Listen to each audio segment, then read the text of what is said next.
quand un bâtiment s'écroule, la question qu'on se pose, qui a suivi les travaux? Ouais. Mais quand les travaux sont bien exécutés, on demande qui a construit.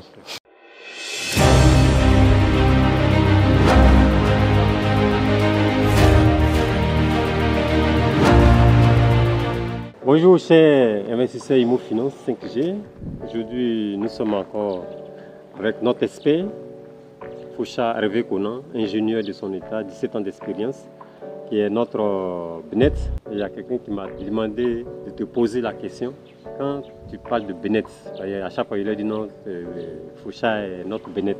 Le Benet, c'est lui qui suit les travaux, qui valide étape par étape. Donc, de manière concrète, te demander s'il a besoin de tes services, qu'est-ce que tu fais concrètement si demain il doit t'appeler pour suivre son chantier?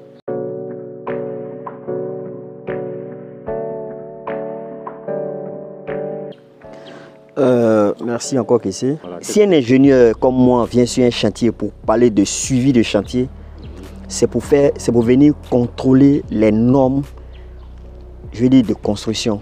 C'est-à-dire que on va vous dire par exemple, ça peut être un chantier particulier où l'individu a pris par exemple son maçon, le monsieur construit son chantier, le propriétaire, comme le maître d'ouvrage, n'est pas sachant, il prend un gars pour venir faire le suivi de son chantier.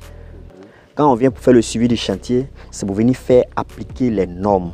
C'est-à-dire que moi je viens, je dis le béton est dosé par exemple à 350, c'est ce qui est dans le cahier des charges. Quand on dit le béton est dosé à 350 par mètre cube, ça veut dire quoi?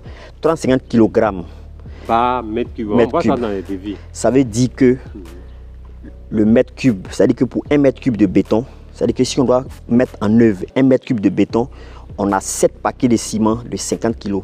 Ça fait les 350. 7 x 5, ça fait 350. Le ciment fait 50 kg. Si c'est des paquets, plus ou moins on utilise les paquets de 50 kg en Côte d'Ivoire. Donc c'est 7 paquets de 50 kg qui te font 350. C'est-à-dire que le mètre cube de béton, là, tu vas utiliser 7 paquets dedans. Tu vas suivre le sable, le gravier, il y a une réglementation, je veux dire, il y a le dosage qu'il faut. Donc moi je viens pour m'assurer que soit l'entreprise, soit l'artisan que le gars a recruté directement est en train de respecter ces critères-là, ces spécifications techniques, de sorte à ce que sa maison puisse résister. Parce que l'objectif d'un ingénieur sur un chantier, c'est de faire en sorte que la maison puisse être construite dans les règles de l'art. Ça veut dire qu'il faut que la construction respecte les normes. C'est un peu, on va dire, le gendarme. J'aime pas trop le thème, mais oui, c'est un peu le gendarme sur les chantiers. Voilà, parce que quand un ingénieur est sur un chantier, son rôle principal, c'est de faire appliquer les bonnes pratiques. Pas que ceux qui étaient là ne vont pas appliquer, ne veulent pas faire ce qui est bon, mais en réalité, c'est toujours important. On dit que le contrôle, je dis que la confiance n'exclut pas le contrôle. Oui. Et puis, notre rôle, mais en tant que tel, c'est de venir accompagner ceux qui construisent. Parce que c'est pas venir toujours faire le policier, c'est venir faire un tout pour que le gars maximise, on va dire, comme je disais la dernière fois, c'est la rentabilité d'un chantier qui fait qu'on dit qu'il a été suivi par un expert. Parce que si un chantier qui a été suivi, parce que souvent les gens ils font, au lieu de faire par exemple un poteau de 40 cm x 40 cm, le gars comme il ne connaît pas, il va dire ah le boss on a qu'à faire 50 x 50. Oui.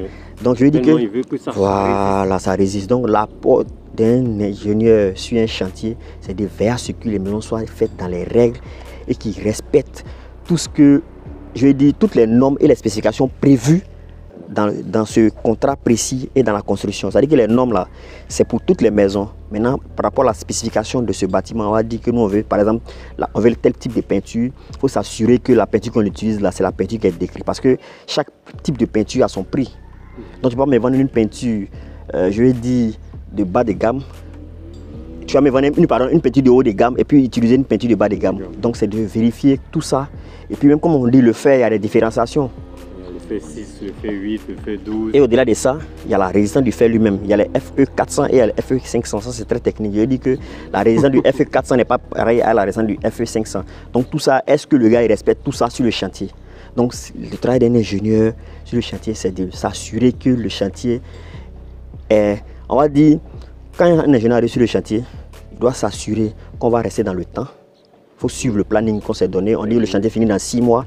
Est-ce qu'on suit le planning? Est-ce que le budget pour lequel on est en train d'exécuter, on ne va pas sortir parce qu'on n'est pas en train de faire autre chose que ce qui était prévu. Est-ce qu'on a le personnel qu'il faut pour ce chantier? Parce que le gars va te dire que lui, il avait un ingénieur, il avait 3 techniciens qui allaient sur le chantier. À la réalité, tu ne les vois pas. Généralement, on voit les chantiers qui sont mal exécutés à Abidjan, c'est parce qu'il n'y a pas de suivi d'experts. Parce que généralement, le gars il te dit, pas Abidjan seulement, il dit un peu partout. Les gens qui, comme je disais la dernière fois, les experts là permettent pour que le chantier soit exécuté de façon correcte. Donc on vient pour un certain nombre de choses. Le suivi quotidien du chantier pour lui permettre d'être correct. C'est-à-dire qu'on doit respecter le temps, c'est-à-dire le délai doit être suivi, c'est-à-dire qu'un mur doit être monté tout droit. Voilà, les murs doivent être montés en quinconce, on va pas avoir de coups de sable, c'est-à-dire que 2 joints qui se suivent. Je dis qu'un expert vient, c'est pour suivre ça, la qualité des travaux et la mise en œuvre. Voilà. C'est principalement pour ça qu'un ingénieur vient sur le chantier, vient faire respecter les plans qu'on s'est donnés au départ. Parce que quand les plans sont calculés, il faut les suivre pour éviter les effondrements. Parce qu'une chose est de calculer, une autre est de faire autre chose. Si vous faites autre chose, personne n'est garant de ce que vous avez fait. Donc il faut exécuter ce que les plans disent, ce que les normes disent. Voilà. Parce qu'on a déjà eu des problèmes comme ça. J'ai eu un problème en électricité sur un de mes chantiers. Le monsieur en question devait utiliser ce qu'on appelle les câbles armés. C'est-à-dire que les câbles enterrés qui doivent résister aux intempéries, le feu, la pluie et tout ça. Donc c'est facturé dans son marché. Malheureusement, il ne veut pas exécuter ça. Il veut passer par les coûts qu'on utilise en Côte d'Ivoire pour me distraire. Elle est venue me proposer même de l'argent et tout ça. Je lui ai dit, cher ami, moi je suis au début de ma carrière. Je ne vais pas me brûler. Parce que ce truc-là, si tu t'en vas l'installer, que ça brûle, je suis mort. Donc prends ton argent, va compléter, paye-nous un câble armé.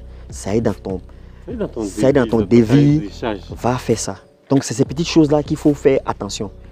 Voilà, parce que ça est dans ton devis, c'est ce que la norme dit. La norme dit un câble enterré doit être un câble armé. Ça veut dire qu'un câble qui résiste aux intempéries et tout ça. Mais lui, il voulait faire autre chose. Câble armé. Voilà.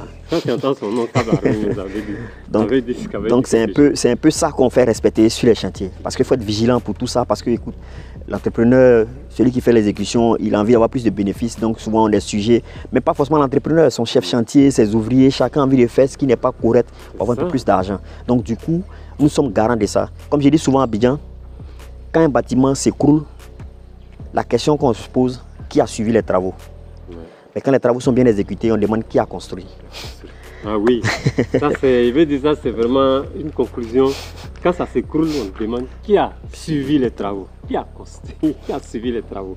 Maintenant, quand ça a réussi, qui a construit? On cherche lui qui a construit, il n'a qu'à venir construire pour moi. C'est clair. Donc, merci de nous avoir suivis. Comme Foucha l'a dit, vous pouvez le contacter à tout moment en nous joignant ou bien en visitant sa page Facebook qui est Conseils et astuces dans le domaine de la construction, bâtiment, Foucha. Et vous tombez sur sa page, vous le contactez pour tous vos bâtiments. Vous pouvez l'appeler pour le suivi, pour le contrôle. Il est vraiment accessible. Comme je le taquine tous les jours, nous c'est notre net. Voilà, il est avec nous sur tous nos chantiers. Et si toi aussi tu veux réussir dans le domaine de la construction, je t'invite à t'abonner à cette chaîne. Sur cette chaîne ici, Imo Finance 5G, nous parlons d'investissement dans le domaine de l'immobilier. Nous parlons de plans de maison, plans architecturaux et de bonnes pratiques dans le domaine de la construction. C'est dans ce cadre que nous avons reçu M. Hervé Konan Foucha, ingénieur, 17 ans d'expérience, qui est aujourd'hui avec nous, qui nous a entretenu sur ce que fait un ingénieur, en tout cas dans son cas, ce qu'il fait, si vous l'appelez, ce qu'il va faire sur votre terrain. Merci et n'oubliez pas de vous abonner à notre chaîne, n'oubliez pas de liker, n'oubliez pas de partager. Et rendez-vous à la prochaine vidéo pour réussir ton investissement immobilier. Imo Finance 5G pour réussir votre investissement immobilier.